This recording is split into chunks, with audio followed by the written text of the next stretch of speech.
Hello and welcome to this video. Now in this video I've been sent this TTG Emporium lighting kit to fit to a Class 90 by a chap called Micheal, who would like me to fit this to his Class 90 so that it is light fitted.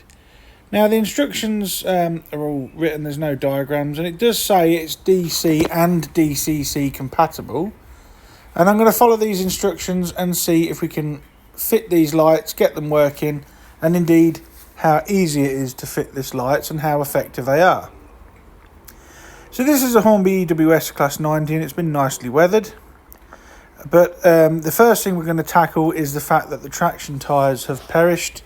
A little bit away from the scope of the video, but I thought I'd show it anyway because it was part of the work. So the first thing I'm going to do is release these clips that hold the body shell in place, and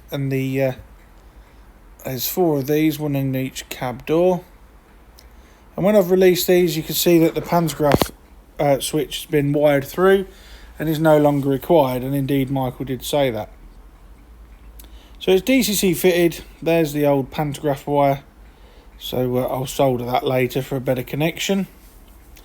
And it looks to be in its okay condition. It's the revamped 90 with the enclosed power bogie. And the lighting kit is going to sit there underneath the cab. So to remove the bogie frame, I just slide these pliers in and unclip it. The wheels simply unclip, there's no proper bearings or anything. And then I'm going to replace the traction tyres on this model with some spares that I got off eBay. And they come in packs of 4. You only require 2 for these Class 90s, so it's not too bad. I just put them on and then refit the wheels and bogie side frame, and that's job 1 done on this Class 90. When you put traction tyres on, just make sure that obviously they're not twisted or anything, otherwise that'll end up being a very wobbly runner if you end up with a twist in a traction tyre. So now that's done, we'll turn our attention to this lighting kit, and you're provided with 2 of these LED modules and a length of fibre optic tubing. Now the Class 90 lenses come out, so I've removed them from the 90. You just get a cocktail stick or something and push the lugs out from the inside and they just pop out like that. So put them aside and keep them safe. And now the instructions say to hold up the light unit for reference and mark out in the light well there the bits to drill out. But it looks to me like the red lights are pretty much spot on. But a couple of the headlights, the white LEDs, are in line with the holes already there to take that light lens. So we're either going to have to modify the light lens or modify the fibre optic. So I'm just offering it up, and it sits into underneath the cab unit like that. So not very technical, but I'm going to hold up the end of the Class 90 like so. And I'm just going to roughly measure out now where the holes need to go. The 3 light piece goes on the left hand side there, and as I suspected, the 2 red printed lights from Hornby are in exactly the correct place.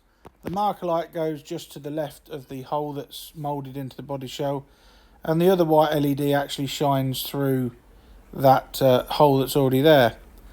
So I do a little bit more measuring off camera, and then I will drill the holes out with a I think it was a 0.8mm drill bit, 0.8mm drill bit. And I'm just offering the light lens up there to the LED unit, and indeed it does see that those spigots are in line with a couple of the white LEDs. Now the instructions say to drill out the holes, which I've now done, having measured twice to cut once, remember that. The instructions say to put the fibre optic through the hole after you fit the light unit, but I found it a lot easier to cut the fibre optic to length and then super glue it in as per the instructions before before putting the LED unit in. So I put the fibre optic parts, the clear fibre optic, in the LED unit, and having removed the cab from the 90, I offer it up to the pre-drilled holes from the inside. And I've got fat fingers, so I had to use some tweezer nose pliers for this, and then offer the fibre optics up to the holes, and they're an exact fit if you've measured it correctly.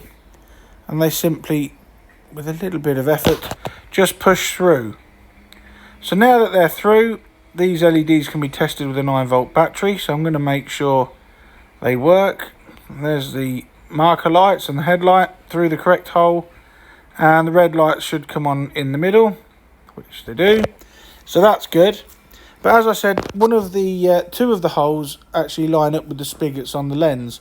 So what I did was I took the light lens out and cut the fibre optic down slightly, and then just cut a tiny amount off the spigots very carefully so I didn't break the lens, so that it actually fits in and the lenses are pressing up against the fibre optic pillars. So I've just done that now, and I'm just offering that light lens back up. So back onto the bottle of Micheal, and now we'll see. Whoops. Now we'll see if it works properly. Now I've cut the fibre optic down a little bit, and just holding these in the pliers. And I'm pleased to see that when I test this, the lights now still look just as good. And then the whites, and it really does add another layer of realism to this, what is an aging tooling now from Hornby. So I did exactly the same with the light unit on the other side. I've just lowered the camera now so you can see the lights a bit easier. There's very minimal light bleed as it is through those lenses, but the instructions do state to enclose it with black tack, as well as what I'm doing here. Now I know they work properly. I'm following the instructions, and I'm just using a cocktail stick to apply some Loctite either side of the light unit so that it's glued in place inside the body shell. And as I said, the other end was tackled in exactly the same way. So now both light units are fitted, one in each end of the 90, and you can see the black tack there round the bottom just to prevent any light bleed. And this is the opposite end to what I've already tested, and as you can see, this end works very well too. Now it's been done, to fix the light lenses in place using a cocktail stick, I just apply a very small amount of rail match satin varnish. This acts like a medium to strong adhesive, and it will hold that light lens in place. And the benefit of using this and not super glue is that this satin varnish will dry nice and clear, but whereas super glue could leave a white bloom. So by using this satin varnish, you avoid the dangers of creating a super glue bloom on either the lights or the front of this model.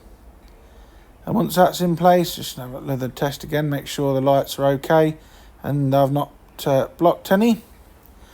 And next up is the DCC instructions. Now, I'm going to follow them to the letter. You count down the pins from left to right, so 1 to 4, 5 to 8 up that way. I unscrew the DCC decoder socket. Now, the one thing I will say about this is very strange, because there's only red and black wires from the LED units. There was none of the white, yellow and blue wires that should go to a DCC lighting unit, so I'm not sure how this is going to work at the moment. But the instructions state to attach the red wire from both LED units to pin number 4 on the DCC socket. So I'm just holding that in place now, and with a touch of the soldering iron, that's going to touch that to that pin there, and that's that attached. And then the black wires, obviously again spliced together, and they are soldered to pin 8 on the decoder socket. So now that that's done, well, it will be when I can touch that solder gently. I don't want to disturb the pins too much on the socket. I don't want them to fall out of alignment, so I was working very carefully. But now the lighting unit is now wired to the DCC decoder socket, but it's taking power directly from the track. The lighting controls are not going through the decoder, and you'll have to remember that for later, because that will cause a problem. But now I've put the chip back in, I'm just testing it on the track, and it is working. They are wired correctly. Red's going backwards, white's going forwards. Let's see if I can put the 90 on the rails properly. So now I know it's working okay. I'm going to tidy the wiring up. A little bit of black tack to hold the DCC decoder out the way. And again, just fold the wires round. And again, using black tack, the lighting unit wires are then tidied away on the roof of the Class 90 body shell.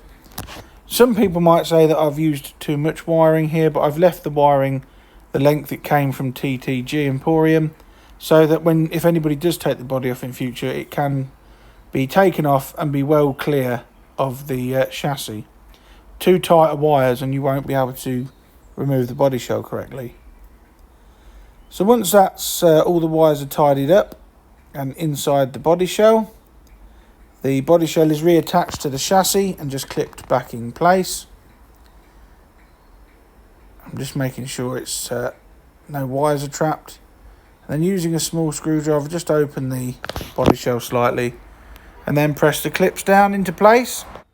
And now that that's all on, a quick look around the model, clip it all into place, and then a quick battery test to make sure that I haven't snagged or broken any wires, and that just proves there that I haven't. I'll turn it round and do the other end.